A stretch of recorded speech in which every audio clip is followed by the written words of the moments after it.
The SAT is a college admission exam used by most universities and colleges to determine readiness for college entry. The SAT is a multiple choice, standardized, pen and pencil test administered by the College Board. The purpose of the SAT is to provide a standardized measure for college and university students. Most colleges and universities use the SAT to determine readiness for college entry. College admissions officers review the SAT scores, along with your high school GPA, any classes you took in high school, mentorship letters, extracurricular activities, volunteer hours, personal essays, as well as admissions interviews. These days, colleges are getting more competitive in terms of who they allow to enter or access their programs. Taking the SAT can give you a leg up into college entry if that is one of your goals. However, bear in mind that many universities and colleges accept a range of scores on the SAT. Perhaps one school might weight the GPA of your high school grades a bit higher than the SAT. Maybe they're looking more for personal interviews to see if you are a good fit for that college or university. Regardless, it is very important for you to take the SAT and get a good score. Most high school students take the SAT in spring of their junior year or fall of their senior year. It is important to leave time for you to retake the SAT in case you get a low score. The SAT is offered nationally at a variety of times throughout the year.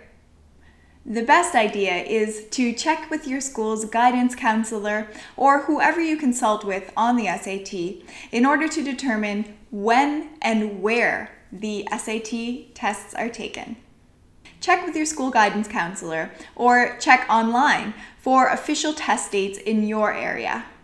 On each SAT test, there are two different sections. There is the math section and the evidence-based reading and writing section. There is also an optional essay section, and we'll talk a little bit more about that later. First, the math section.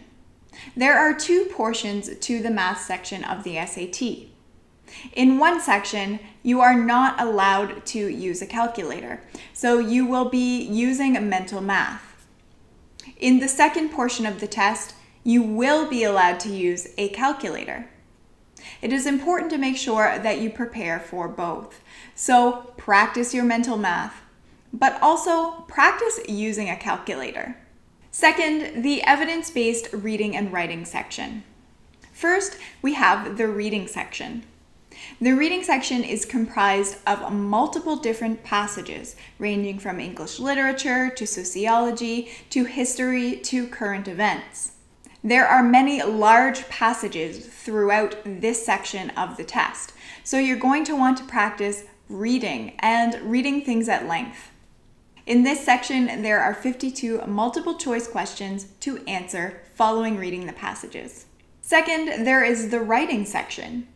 In the writing section, there are 44 multiple choice questions based on writing, grammar, vocabulary, and editing skills. As I mentioned, there's also an essay question as part of the SAT. Now, the essay question is optional. However, bear in mind that some universities require the essay section to be completed on the SAT for admission. You'll want to do some research and determine whether the colleges or universities that you're applying to require this section. Getting the perfect amount of study time in before taking the SATs is essential. On the one hand, you'll want to prepare in advance so you have time to process and retain the information that you are intaking. However, on the other hand, you don't want to prep so far in advance that you won't have the opportunity to remember the information that you're working with. This can be a tricky balance. So let's talk about how far in advance to prep for your upcoming SATs.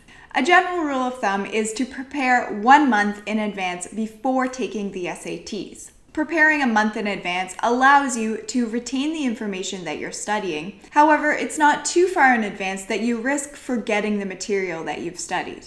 Figure out how much time you have to study for the test. A general rule of thumb is to study for at least 10 hours before taking the SAT. Now, we recommend studying up to 40 hours for the SAT before you take it. Figure out how much time you have to study, and then figure out a schedule that works for you and go from there.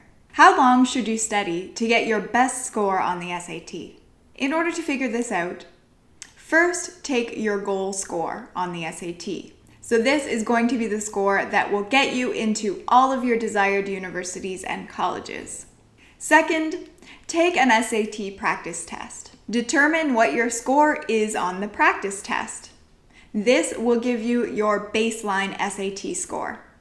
Websites like the Princeton Review or Khan Academy have great practice tests that you can take. Once you have taken your practice test, you will know your baseline SAT score. Once you have your baseline and your goal scores, subtract the baseline score from your goal score. This is the number of hours that you will have to study to improve your score on your SAT test. Study as many hours as possible in order to attain your best SAT score.